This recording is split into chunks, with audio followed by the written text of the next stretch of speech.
I'm recording now. So this is the creating a learning community in an online course workshop. This is probably one of the more difficult things to do in an online course because, you know, for obvious reasons, you're not with each other. So I'm hoping that you can get a couple of tips out of this video. Oh, okay. Am I not sharing my screen? What's going on? Okay, there we go. Sorry about that. So why community in online courses is really important. Obviously, humans are social animals. Even if they're extreme introverts, there's a social aspect to being a human being. So having that community is going to give students an opportunity to be engaged with their peers. It's going to motivate them to actually persevere through the course. A lot of people don't necessarily want to share within a classroom setting, but if you establish trust in an online setting, then even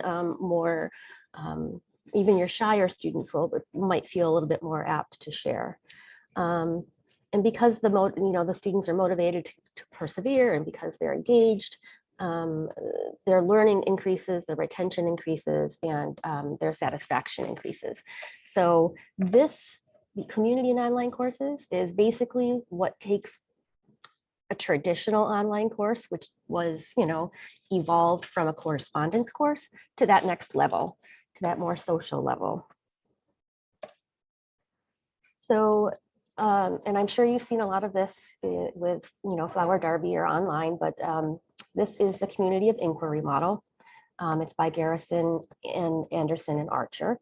And it outlines that there are 3 types of presence that are needed in an online course to make it an effective learning community.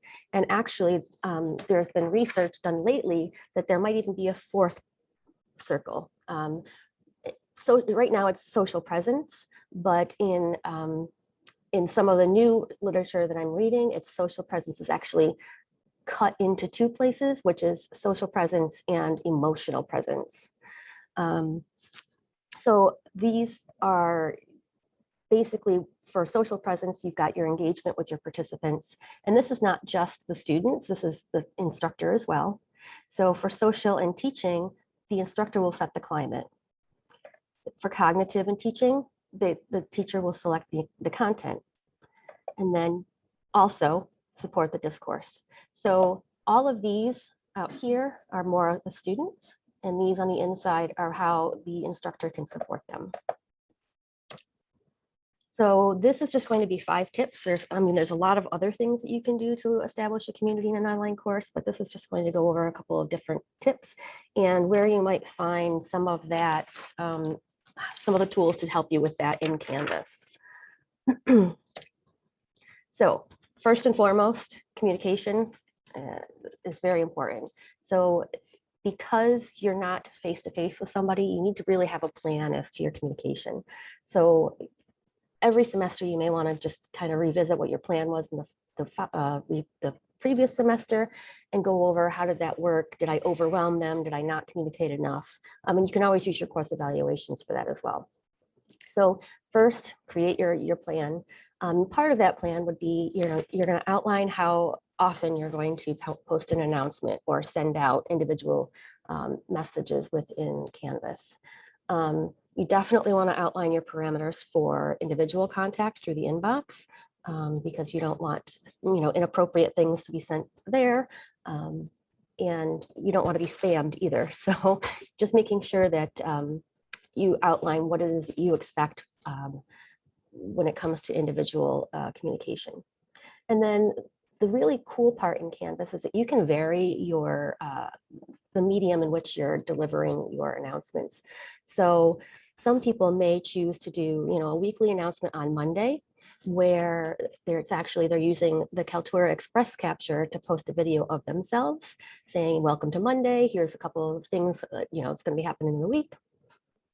And then maybe in midweek and then end of week, you may just post a text-based announcement. Generally, if you're going to do announcements, the rule of thumb is 2 to 3 times a week. But I do like for when you're going to build community in the class, using different types of media, including video, because that's going to put more instructor presence into the course. So, and here's where we're going to talk about instructor presence. Basically, the first two are kind of the same thing. Be there, be you, bring your personality. Obviously, you don't want to self-disclose too much, but you do want to make sure that they feel that they can get to know you so that they can then trust you to learn from you. One of the things that I struggled with as a student in an online course was I had one instructor who said, I will have your grades to you within 48 hours, and then it would be a week and a half. So, you know, think of turnaround time for grades and feedback. And if you're outlining it, you know, try the best you can to stick to it. But if something comes up, something comes up. And then, you know, part of earning that trust is going to be communicating the reason why you weren't able to meet your commitment. Model the deep thinking and interaction within the course. So, you know, I think one of the complaints I hear a lot from professors is that students just post the bare minimum.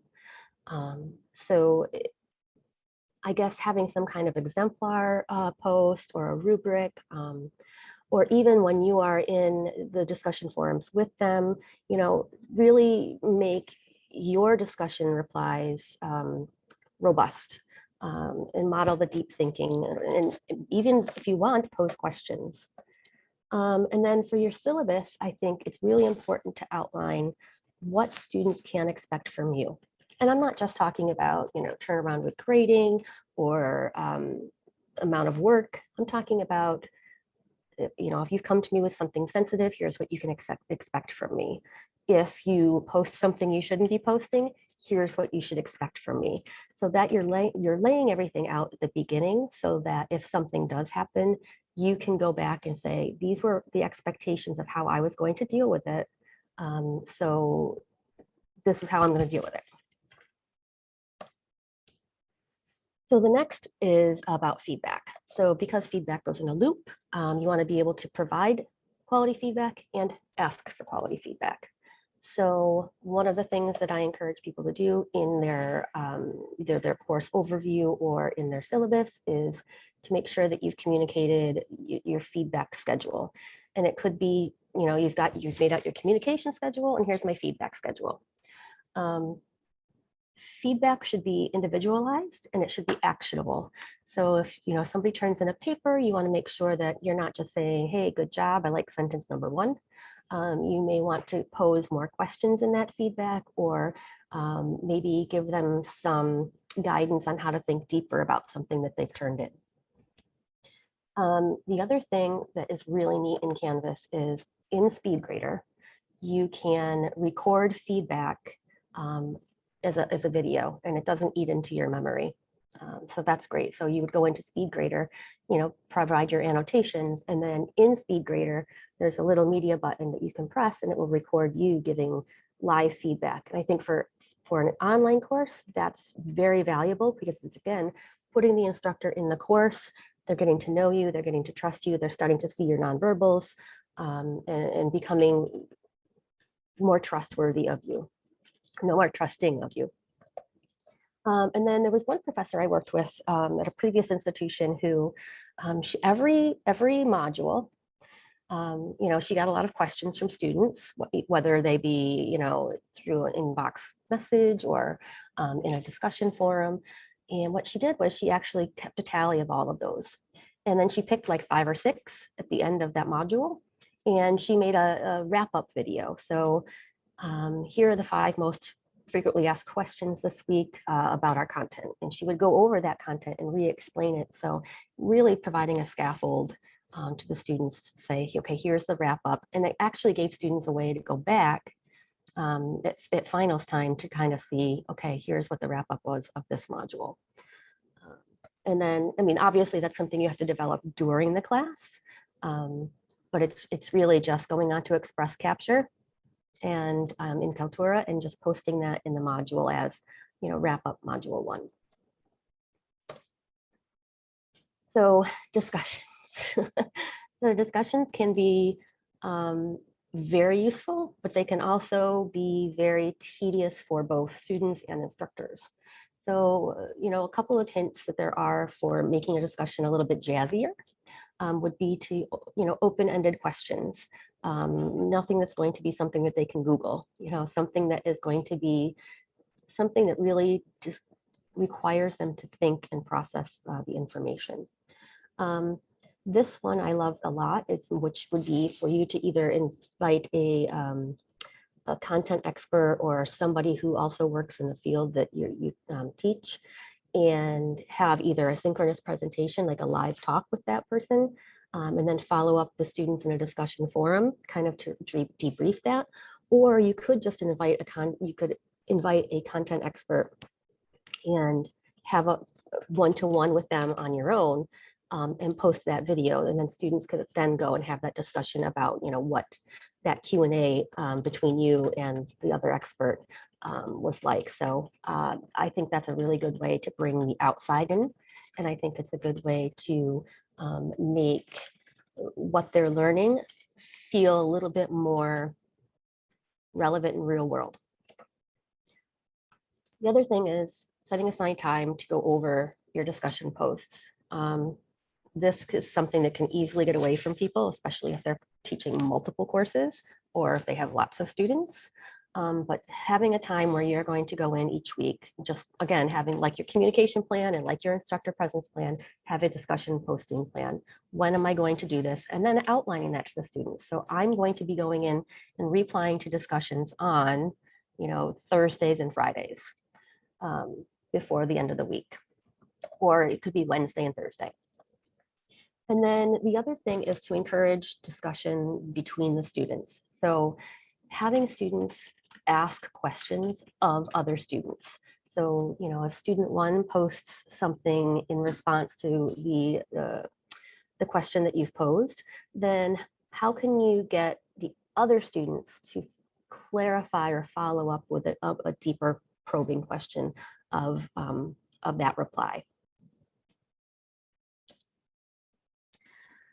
Okay, so connecting students, but this is one of the harder ones as well. You want to make sure that you are encouraging students to collaborate with their classmates outside of the online class. So this could be study groups. It could be, what are they called? The study pods, is that what they're called? Over with Matt Woods in the Student Success Center. I think that's what they're called. Oh, clusters, study clusters.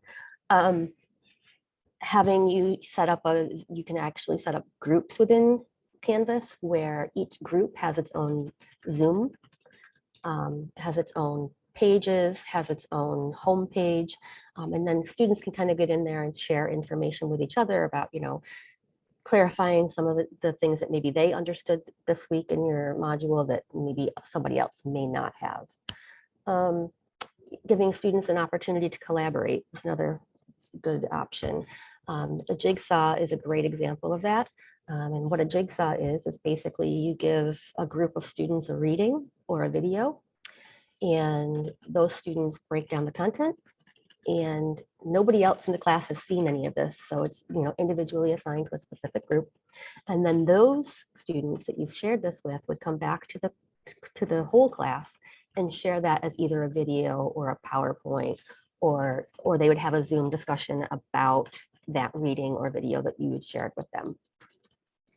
One thing I did find in my research for this was, making sure that you are kind of getting a bead on who's in your class. So one instructor that I was reading about does a diversity survey at the beginning of a semester.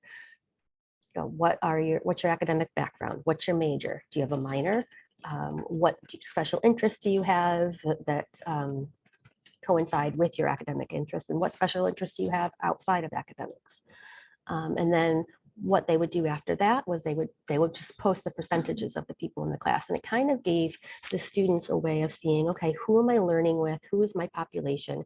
Because if they go into a classroom, they can kind of see, who's there, and they'll more likely start talking to the person next to them and find out more about who they are. So this is one way that an instructor can open that up and kind of give the students a good cross section of who's learning alongside them.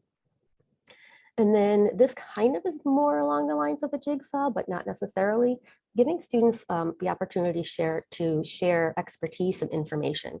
So, if you're doing a certain topic and a student, you think a student is doing really well with the assignments in that topic, then maybe having that student do the wrap-up video at the end of the module is a good idea, so that they can go through and you would send them the frequently asked questions, and then this student who has become an expert in this topic can go through and round that up for the end of the module.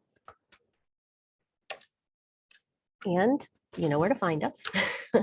Our OLS website has been revamped, and we have lots of faculty resources there. And you know that if you have any questions, you can always email us.